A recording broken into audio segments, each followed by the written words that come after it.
Welcome to the Journey Podcast, where we talk freight, sales, tech, the market, and everything in between. My name is Will Jenkins, CEO and founder of Journey. Let's get it.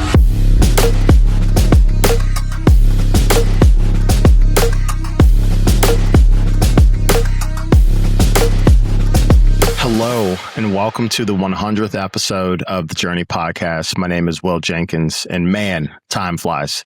Cannot believe that we are already up to our 100th episode. We started this show as Chopping It Up, and we continued it with Sales Bites, and we've evolved into the Journey Podcast. It felt like the right evolution when we think about all the different people that we talked to, tech leaders, freight leaders, sales leaders, operators, founders, told all the stories over the last couple of years. As we started to think about what would make sense to celebrate our 100th episode, we went back to the early days of the show and some of the later days and pulled our favorite clips and some of the most thoughtful exchanges that we've had with different leaders across the last couple of years. We weren't able to include everyone. It's been an absolute pleasure sitting down and chatting with everybody, but I want to sit down and listen to some of the best stories that we've heard and highlight some of our favorite episodes.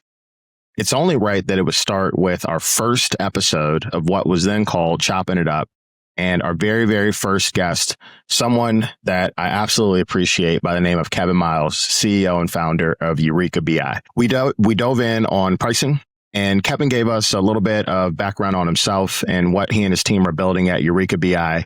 There's so much that goes into collecting a bid and understanding how to price that freight properly and understanding how to forecast where your rates are going to be. It's an extremely complex undertaking. And Kevin gave us a little bit of a rundown on how he and his team help brokers figure out how to price freight appropriately.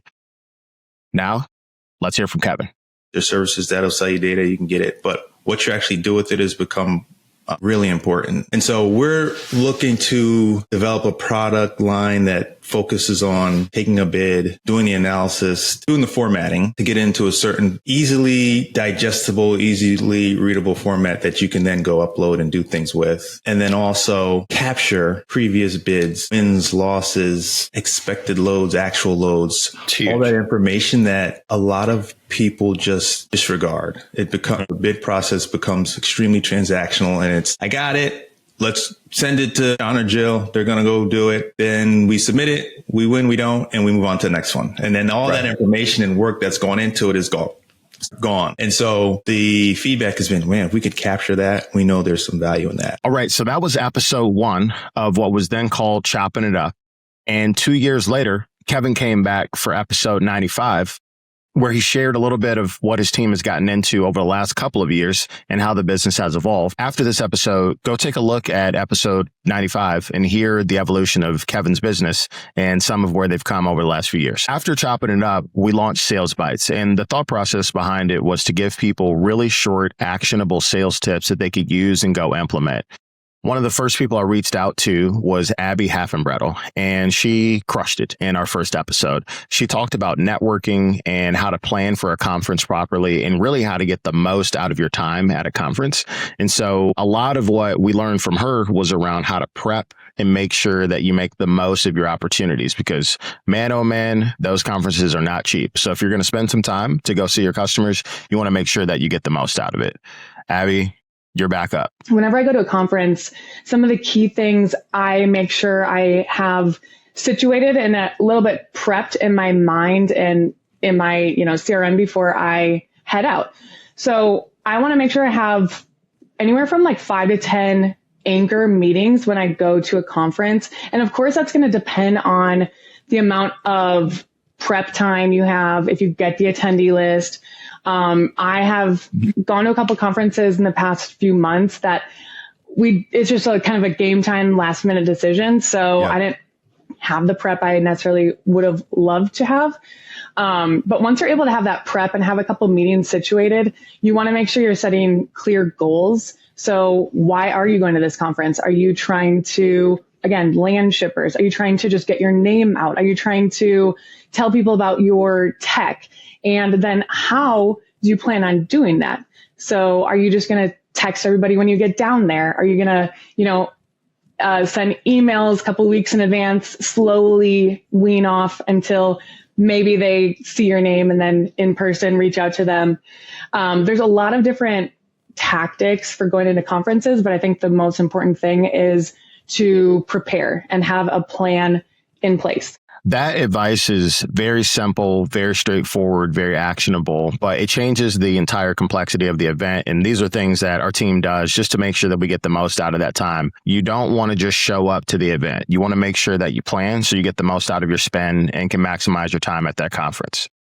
Okay, now we'll go to episode 14 with one of my favorite people, Kary Jablonski. And that episode was Lessons Learned as a Leader. She was then CEO of Trucker Tools and now is the EVP, Broker, Trucker Tools, and Enabling Services at DAT.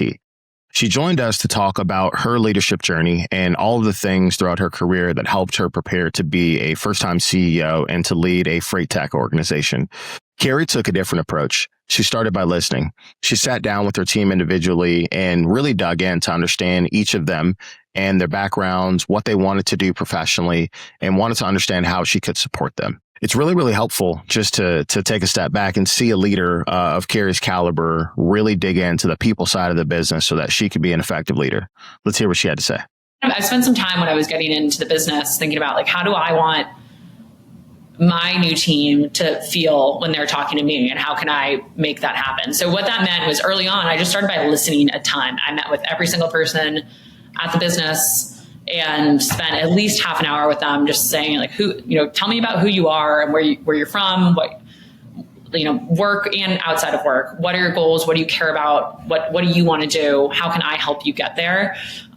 Just try to start to build just that like human relationship and like from a business perspective to build that buy-in and trust, because ultimately if you don't have if you don't have trust in relationship with your leadership team, nothing's going to get done. It's going to be a disaster. So yeah, I thought in the early days when I was quite frankly in way over my head, I was just like, all I know is I just need to show up and make people feel seen and valued, because I'm now at a point where I'm not going to be able to be doing everything myself. I'm going to be able to contribute. And that was a big thing I did as well. I was just like, I'll build the dashboard. I'll do the renewal. I'll do this. Like I will help and jump in anywhere to continue to build that trust. But more than anything, I just need to start to get the buy-in of this team that I am someone who is here, not just to lead the business, but to help be a leader for them and into the next phase of their careers. I love that clip. Leadership is not about proving that you can do everybody's job. It's about helping people and giving them the confidence that they can go out and perform. It's about helping people do their best work, and you want them to know that you have their back. Next, we got Ben Bar-Lev, how to find fresh leads. Ben has such a creative approach to finding opportunities, and it's an amazing story of being creative and just finding ways to find new opportunities to get in front of. He came on, talked about prospecting, and what's crazy is in freight, you all know this, everything that you see was on a truck, a train, a boat, a container at some point. And Ben took that to a whole nother level. He started thinking about all the different ways that the supply chain is connected and has found some incredible customers just really, really digging in. So Ben, you're up. So knowing like my example, I like food and beverage. I would just go around my kitchen. I would look at places and that's how I would reach out. Every time I would go grocery shopping and I would find something, I would take a photo, I would eat it, drink it, and then I'd reach out to the DM and I'd say, hey, I just had your product. I love things like that. The pitch is very genuine, right? Because you did find it in a genuine way. But let's take you, Will. I saw you benching over 300. You're an animal. You love working out. Okay. I do. What can you ship in a gym, right?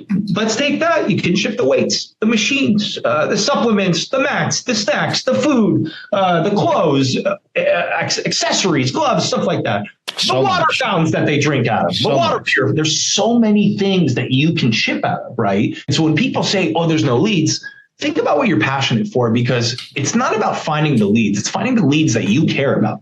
Because when you're genuinely interested, when you have a genuine feeling, emotion towards a product, a service, what have you, your pitch is going to be better. If I pitch 100%. To chemicals and I have no tie to it, it's going to be dry. But imagine I'm pitching to a snack company and my wife, this is how I got a popcorn client. I was spending $40 a month on this popcorn and I took a picture of it and I said, listen, either we do business or I'm just going to have to keep paying $40 a month for you. I need to make it.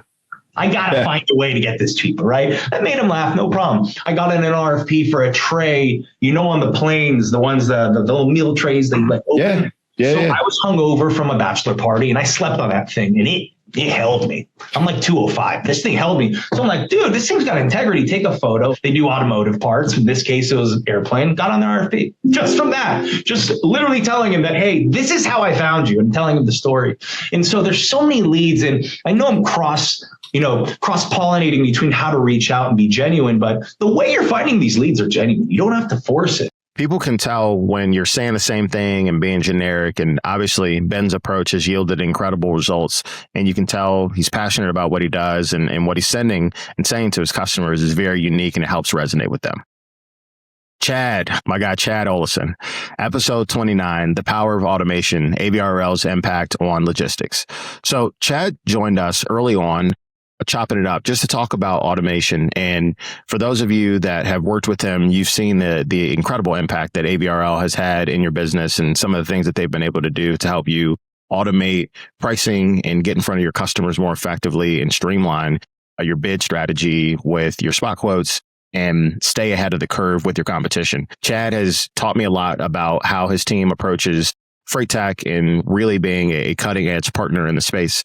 And he explains the early AVRL direction and how having direct conversations with customers led them to the path that they're on today as they continue to expand and help brokerages manage their spot quoting and pricing more effectively. One of the things I love about Chad is that he and his team are always pushing the way that their clients think about technology and, more importantly, implementing that technology. The automation itself is not the foundation. You need to have a strong strategy for all those things to work. Let's hear what Chad has to say. It's part of our sales process where she's going to get on the call and tell them every single thing that they need to think about and implement if they want to be successful. And if they're not willing to do it, don't sign with AVRL. And so it starts really there. From there, we're actually going much deeper into how do you price freight than how do you automate freight. I got automation all day long. I can automate anything. That's like the easiest part. But if a customer doesn't have their pricing figured out and then we automate 10,000 loads, they're going to have a bad time if they haven't thought about everything. And so for us, we're actually walking them and guiding them through how they need to think about modeling, how they need to think about this, how they need to think about this. Not telling them what they should price on a lane, not telling them where they need to exploit yield or how they leverage capacity. But I think what's interesting is that everyone's strengths in the market are so much different than one another that if you just teach them how to do it, they can be successful, like really successful. They just don't know how. I just think that they don't know how to do it. And it's such this wild idea to automate like appointment scheduling or like to automate transactional spot freight or to automate like something else that if you don't get them started down the right path, it goes in just this awful path. I think the thing that most 3PL leadership needs to understand is that if you buy tech and you fail to adopt it, you're stimulating the innovation of your competitors, because I'm going to dump every dollar back in to innovation that I make. Every dollar that I make is going back into innovation for AVRL customers. So if you fail to implement me, you literally just spurred innovation for your competition. Buying technology itself isn't the win. The ability to implement that and have a partner to help you through that is extremely important. And when the business isn't ready for that, or you don't have the right partner, the tool itself isn't going to save that. Next up, Will Hopkins, episode 33, Getting Creative with Outreach. If you're on LinkedIn at all, you have absolutely seen Will Hopkins. He is hilarious. Always creative, thinking about different ways to build his brand and build Black Box's brand. And he talked a little bit about how to do that in shipper outreach. And I took a ton of notes. There's always a human side of the conversation. The people on the other side of that email, that phone call are people. It's okay to be a little bit funny and to be yourself and be creative. But his team, man, they use memes in a lot of different ways to get in front of shippers. So let's hear what he had to say.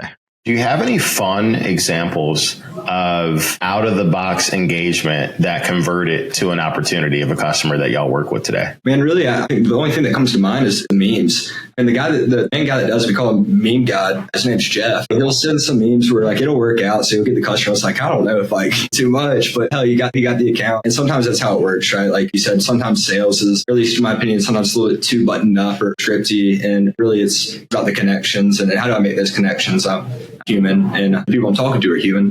The guy you talk to, the shift manager, he's probably a regular guy, probably gonna go home, have a couple beers, grill a burger. It's like maybe their first professional job. So they call them, they're approaching it from, they put themselves in an inferior spot, like talking Sure. Man, you're on the same level as them. You bring value, like you are worthy of their freight, like you're good at what you do. Try to build them up, give them some confidence. And if and when you mess up, we're here to catch you. But we'll lift you back up and we'll keep walking. I love that the best salespeople don't try to sound like somebody else. They are themselves. They understand their buyer. They understand the value that they bring, but they are creative and they stay unique and authentic to who they are, which really, really helps separate them from the pack. My longtime friend, Kevin McMaster, episode 55, The Long Game at Freight. So Kevin, I've known since 2014. Gosh, really, really long time. I've learned a lot from him. We worked together at Coyote. And when we sat down for his podcast, one of the things that he really, really emphasized was the long game in freight. He talked about, all the confidence that it takes and the years that it takes to build that confidence, to feel that you can go and make a jump and a major move to go and build something like he and the team at Flock are building today. And he's been around for a long time. Again, if you're on LinkedIn, Kevin's someone that you've likely seen, or if you work together with him at Coyote, he's made an impact on you between Coyote and Flock. And so it was amazing to hear all the things that led up to what he's up to today. And the fact that he built the confidence to say, hey, I believe in myself. We can go and build something really special here. So let's hear what Kevin has to say. I just believed in myself. And I think what I also believed in was the fact that like, if this didn't work, something else was going to work. But that was like a very minimal bit. And the reason was I was just so damn confident, and I still am today, that what we bring to market is a need shippers have. And there's a benefit for drivers in all of it too. Absolutely. So for me, it would like that flywheel effect was just very apparent very early on.